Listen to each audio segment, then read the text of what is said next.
Hello and welcome to Pursuit of Perfect System. Hold on 1 second. That's better. Hello and welcome to Pursuit of Perfect System. Now we are getting on with our new music server, dedicated audio PC, digital transport, music computer build.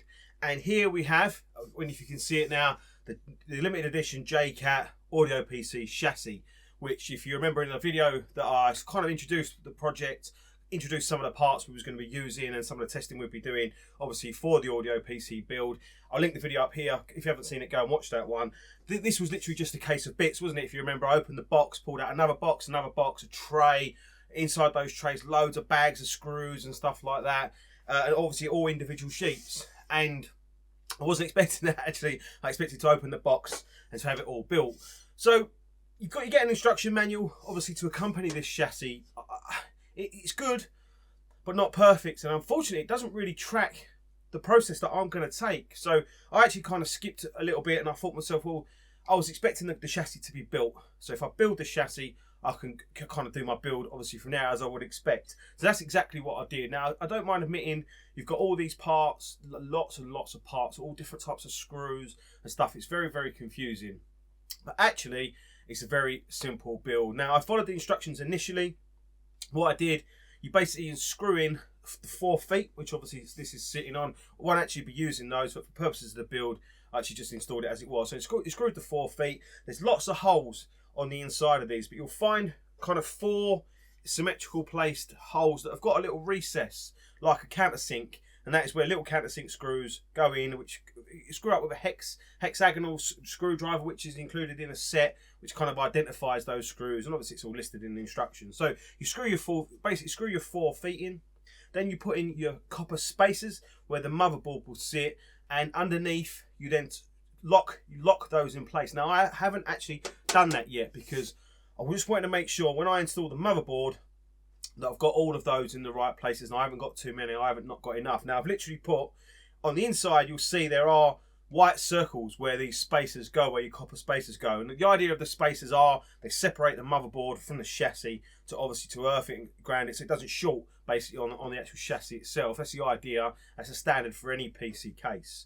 So just to make sure that none of those are in the wrong place, I haven't actually locked those yet. But once I can put the motherboard in there and see where everything goes, obviously I'll be taking that process. So once we've screwed in our spacers, we then screw in our sides, the sides of the chassis here. Pretty simple, just again, 2 screws, either side. Yeah, it's actually simple. I was a little bit confused what side is which, which side is which. So I don't even really know how to explain it. What you've got, you'd have to really just need to look at the pictures of the inside, which I'll kind of show up. But the only really way to differentiate the front from the back is that we've got heatsink fins down the side. The back, the fins go all the way to the back. At the front, there's like one missing. There's like a spacer there. That's so we can get bolts in at the end. So when you look at it, if there's a gap in the fins, that's the front, and no gap is the back, is the rear. So that's an easy way to do it. So once we've got those on, again, I skipped the instructions a little bit and I bolted on the back of the chassis just to make it complete, really, just to make it easier for me personally to work with. Then we need to install our button here, which is, again, really looks really fiddly. There's loads of little parts and stuff. What you'll find is you get a separate bag. There's tiny little screws and stuff in it. That is all for the button. Really, it's actually quite a simple process. The front is actually really nice. I really like the front in this case. It comes in its own box and with a couple of bits for it. So what we do, we've basically got the button.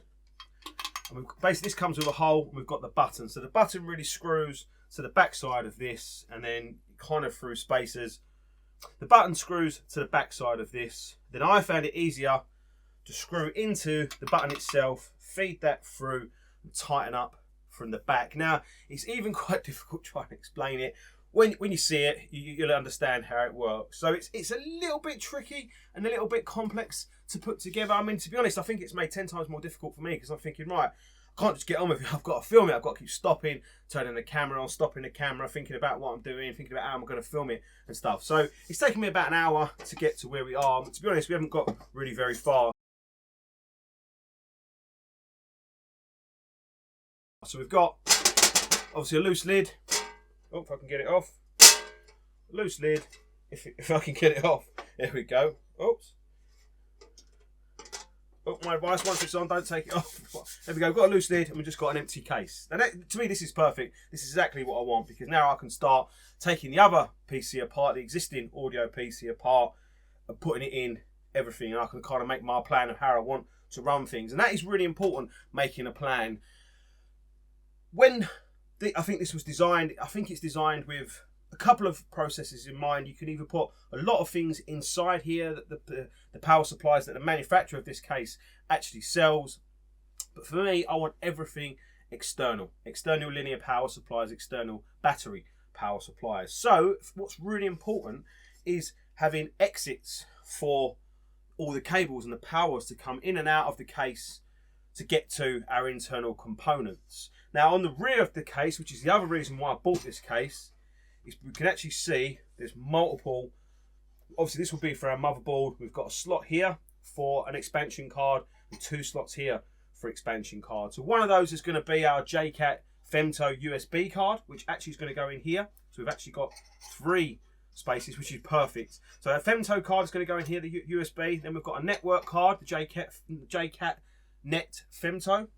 We'll take up one of these spaces, and that gives us openings to feed cables in and out to our power supplies and other bits that we're going to be using. So this is critical, because the existing chassis that I've got, basically I was squeezing everything kind of through a little gap like this, and it just made things really awkward, and inside it's all messy and stuff, so which you'll see in a moment, because I'm just about to get the existing audio PC down, break it all apart, and show you some of the parts that I'm using. Okay then, right, so this is our existing audio PC, and when I start doing some close-ups, you're going to think, how the hell has he been listening to that for the last 4 years? Because it is chaos, but it's kind of one of them sorts of chaoses that's kind of organised chaos. I mean, I look at things, and obviously I'm going to see things differently, and because a lot of it's been DIY. I've built a lot of cables and stuff that's gone on in here.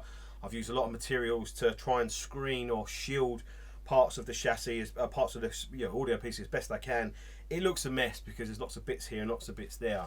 But obviously this has been obviously a long ongoing project, and a big part of changing chassis obviously to the new chassis is just some more space.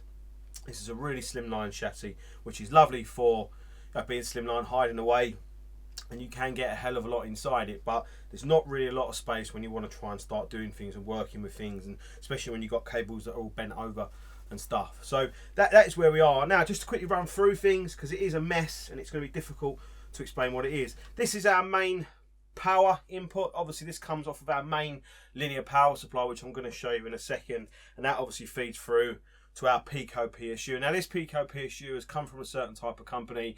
I think it's pretty much a standard one. However, he's soldered on some audio grade cable, which is going to upset a few people, but higher quality cable, good quality copper with a dense layer of silver coated on it. So that is what we've got. Now I took that and I actually screened and actually shielded or screened the cable, whichever way you want to look at it, using a special recipe that someone gave to me. Obviously it's like cooking.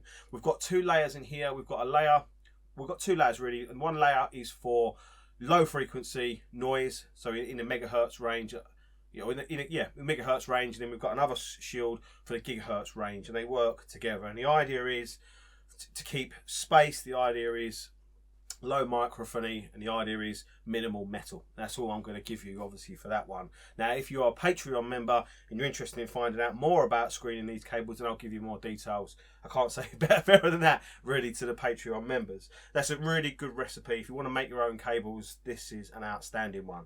Right, so that's where we are with that. Now we've also got a couple other cables that I've made here. Not this one actually. This is one here that obviously feeds to our linear power supply. This here was literally just powering the CPU. So it's a 4-pin, straight from the motherboard, 12 volts, straight into powering the CPU. Now I made this cable totally myself using 2 different types of OCC copper. I used a round type and a flat type, just for jokes really, just to see how it went. And again, I've screened it and shielded it using that same recipe that someone gave me. That's obviously been working perfectly. Now it's a mess because I run out of blacks sort of out of sheath, and I just kind of made do really. I just kind of made do. It doesn't really matter, lid goes on it and you don't see it. Now we've got 2 cables here which are all screened and everything using that same recipe. They're a bit messy and stuff, but these here are purely for powering both of our SSDs, our operating system SSD and our music SSD. Now the operating system SSD is actually something a little bit special. It's actually custom built product. It's a 64 gig SSD, but it uses an OXCO clock, or an OCXO clock. Sorry. Now anybody knows anything about OCXO clocks, they are incredible things. They sound fantastic. They're so much better than the usual crappy clocks that you get with most electronic products, but they are big and they get hot and they require a lot of current. So I have one dedicated power supply to that clock just for the chip. So the operating system SSD actually has two power supplies to it. It has a battery power supply at 5 volt for the actual kind of, you know, the drive aspect of it, and it has another much higher current 5 volt supply just for the clock. So that is our operating system, obviously SSD. Now for the music storage SSD, that's just the Samsung Pro. Not even sure the number, I'll have to look at it in a second. That just takes a normal, obviously 5 volt, but there's no such thing as normal here. That takes its power from a battery power supply. Now the battery power supplies I use are here. These are two JCat battery power supplies. These have been out of commission for a good few years. They was made by a company called Bakun, which I think is still in business.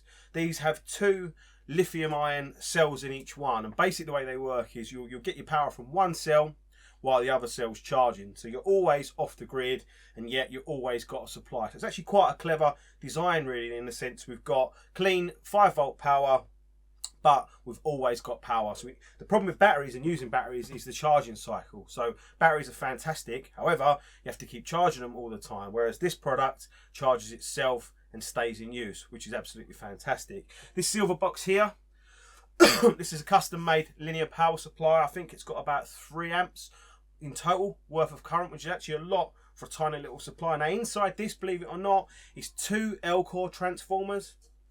And on the rear, we have 2 5 volt outputs. Now, one 5 volt output I use for the OCXO clock for the operating system SSD, what we spoke about just now. And the other 5 volt output I use for our JCat Femto USB card, which I'll talk about more in a second. Now, the chassis itself is a Streacom SFC5, I think it was. Now, what's great about this is it's a fanless design, which is what we want. We don't want any fans for noise as well as noise, really. And the chassis itself is the heatsink for the CPU, which is pretty common nowadays. You can get quite a few different designs like this, and it's basically got 4 copper heat pipes which dissipate the heat to the chassis itself. Now, what's great about the JCat chassis is that we've got about 8, I think, heat pipes, so we've got twice as much dissipation, which is just more dissipation the merrier when it comes to cooling a CPU, which is not the end of the world because we run our CPU really slow and really low voltage, but that'll be a future video. Now the RAM we're using is just DDR3, pretty standard RAM, but it's not standard because we don't do anything standard in our Pursuit of Perfect system. So this is actually custom made RAM, and it's just a bog standard, you know, set of dual DDR3 RAM. But it's got big slabs of aluminium, basically, I don't know, glued to the actual chips on the motherboard. That way you've got great isolation from noise, and you've also got a little bit of vibration isolation as well. So I bought them years ago. They work perfectly. Sadly, you can't buy them anymore, but they're going nowhere. They're staying with me. And also in the spare RAM slots, we've got, made by the same company, PPA Studio, which again, you can't buy these anymore, but these are RAM filters. They just obviously shunt some noise in the RAM, obviously to ground, I assume, like most of these things. So they cost me about 30 quid or something like that. To me now, they're priceless because you can't buy them anymore, and I obviously wouldn't be without them. It's just the little stages that all add up to the big picture. So that's pretty much where we are. It's chaos and it's mess. Now, if you can see this grey slabs of things, and that's a product made by 3M, you know, the manufacturer of tapes and all sorts of things. 3M, huge manufacturer of all sorts. Now that is actually a really special product, and I'm going to talk about that more when we do the actual installation.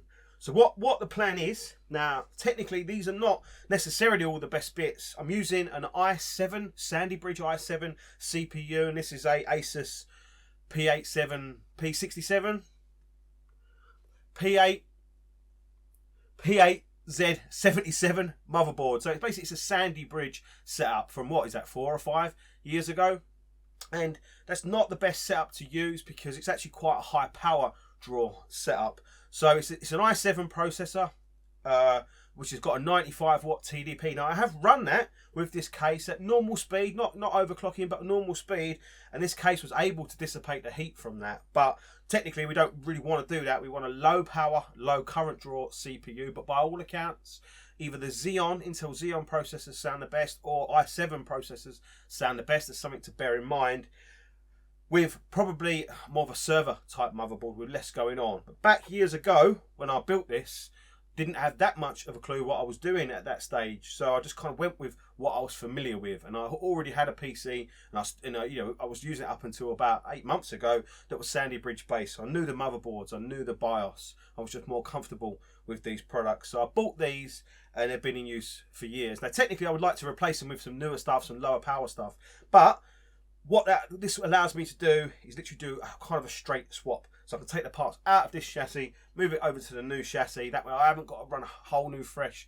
Windows install. I can literally just kind of pull everything across, which gets me back going much quicker, which is really important when you've got a stack load of stuff to review and test, and you've got a load of videos and stuff to make. So I'm looking at simplicity. But I'm being straight that the parts I'm using are probably not the best you can get, but they are good parts, and they're parts I'm familiar with. So in a way, it makes sense to keep certain bits the same, change other bits, and that way we know where we've come from and where we've gone. So I think the only other thing to look at really from this old build is the linear power supply, which I'll get now. Then this is the linear power supply that I've been using for about the last 4 or 5 years to power the audio PC. And by power the audio PC, I mean power the CPU and power the motherboard via the Pico PSU that we've mentioned.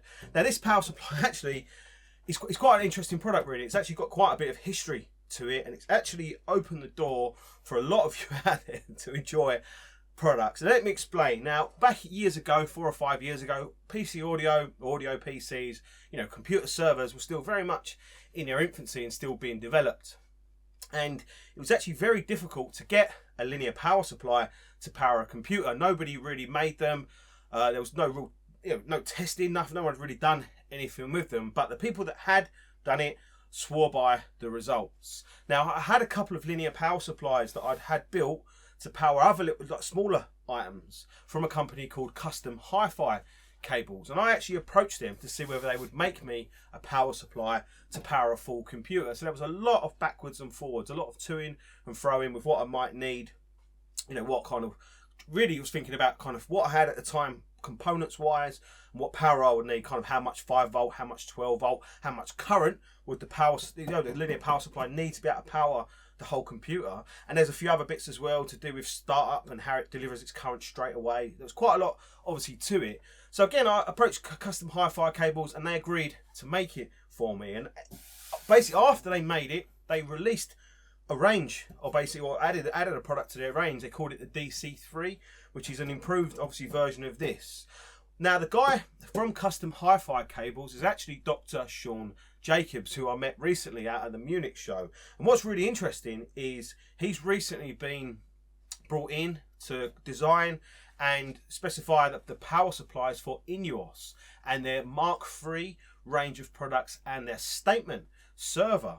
And it was really interesting because by all accounts he was asked to do it because some of their customers have recommended him for the power supplies they'd made and then they'd added to their, I assume, their Inuos products. But really, they probably saw the stuff that I'd wrote on forums years ago about the power supplies he'd made me. So anybody that's going to buy an Inuos Mark III, anybody that's going to buy an Inuos statement, you've probably got me to thank really far back, because I was the first one. This is the first one that he made, and it's been working solidly for 5 years. So what's special about this power supply? Well, it's multiple rails. We've got 2 12 volts and a 12 and a 5. So it's actually got 4 rails. 4 rails of output. Actually, it's got something better than that. It's got a toroidal transformer that's the size of a house in it. It's got Condil capacitors, because I paid extra, that are about this big, that are like huge, great big capacitors. It's got about as much capacitance in it as an amplifier. It's absolutely bonkers. And I'll have the lid off so you can see the inside. So I think this ended up costing me around the £800 mark, with all the extra bits that I wanted, the extra, good quality capacitors and stuff.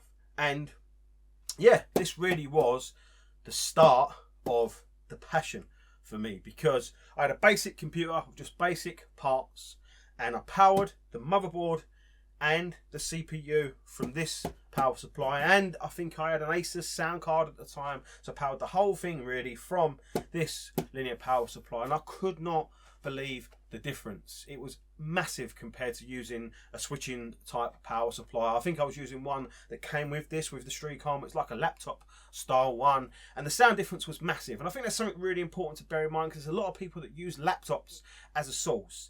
Now laptops are going to be using, again, the switching, block style switching power supplies, and that is what I was using. To go from that to using this, the difference was bigger than night and day. It was absolutely massive, and that's what put me on the path to Pursuit of the Perfect Audio PC Computer Music Server, because the difference there was massive. And if that works, what else can we do to make this sound better? And we've done a whole load of things. So yeah, this is not going anywhere. Obviously this is getting replaced technically by our JCat 400 watt power supply, because technically that's a better design, because it does away with a Pico PSU, so there's not that conversion there, and it's just a better overall design for a purpose. But don't you worry, this baby will be getting used in another area, because we're going to need a lot of power supply. So as you can see, we've got 1, 2, 3, 4, 5 power supplies just to power our audio PC, and I'm fine with that. To be honest, it's more the merrier. I feel like the more you can separate your power out and power each individual thing clean with its own power supply, clean power, the better your transport is going to sound. And obviously there's products on the market, like you're in your statements, where they've got 8 different rails of power to 8 different things, which technically, obviously we've got multiple here, multiple there, multiple there, which we're doing probably something like 9 different individual power to different bits. It makes a difference, and it's worth the effort. It really is worth the effort. So this is where we're kind of coming from. We're coming from chaos, we're coming from mess, but mess that's been working. Like for example, we've got this long Serial ATA cable. Now the reason this is long is because I don't want, there's no space, but I wouldn't want an optical drive. I wouldn't want like a reader in the chassis. So when I rip my CDs, obviously we feed this down to an external. Now I've got an optical drive mounted in big slabs of aluminium to stop any vibration, or to reduce vibration in the drive itself, and then I power the actual optical drive from one of the outputs of this linear power supply. So even the optical drive gets clean power, and the optical drive is isolated away from our chassis for when we don't use it, for when we're not ripping. So it's chaos, it's mess, but everything actually here is for a purpose. So now I've got the painful job of breaking this all down, cleaning it all off. Obviously I've got to clean the top, I've got to clean the TIM, the thermal compound off the top of the CPU, undo everything, see where I am, and start making a plan to move everything across. So that will be the next stage of the video. So I hope you've enjoyed this one so far. I'm going to have to break it down into lots of different videos, otherwise it's going to be like 2 hours long, stuff like that, which is going to be no good. It's easier to break it down, that way people can follow it stage by stage. So we've got our new chassis kind of built. We've got our old chassis in pieces. It's going to be a mission to take this all apart. Heartbreaking in a way, because it was all, all great. But yeah, that's all part of it. It's all part of the fun. So yeah, hope you've enjoyed this one. Leave us a thumbs up. Come back and see us for the next part, which will be installing everything in the new chassis. And hopefully when we fire it back up, fingers crossed, it all just works perfectly. So see you in the next one. Take care.